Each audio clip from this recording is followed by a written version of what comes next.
And I think while objectively speaking, I think we started Cubase 2, right? Yeah, SX2 SX2. or SX3. Objectively speaking, the bigger revolutions probably happened earlier on. I think between Cubase 8, 9, 10, those were way more important revolutions. Even though they were so small, they were focused more on workflow. And ultimately, that is the deciding factor between a song maybe becoming a huge global hit and a song never even coming out.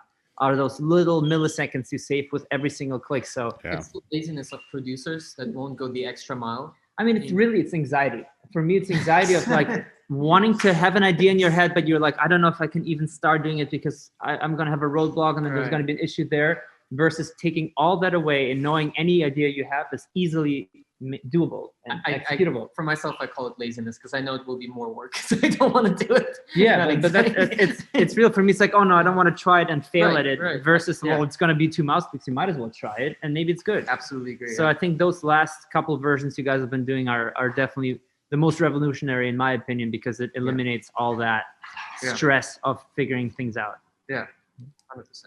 I've had people over that use other DAWs, and even as the quick cut tool where you decide, quarter note and it goes through and then you fade it all at once, and they were like, what? Everybody. You can do that?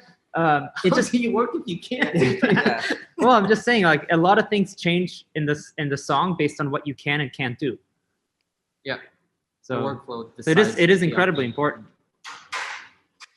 Pretty much do everything Cubase too. I can't really think of anything you can't do. Well, see, really. And I want to say a lot of people give Cubase, because Cubase, the rep of Cubase in the past has been composers, film. I feel like more and more up and coming producers are considering Cubase. While when I was on tour with Deadmau5 8 years ago, that was like, Cubase? Really? This? Like, that was kind of the feeling I had of electronic music producers, that they just didn't even consider that.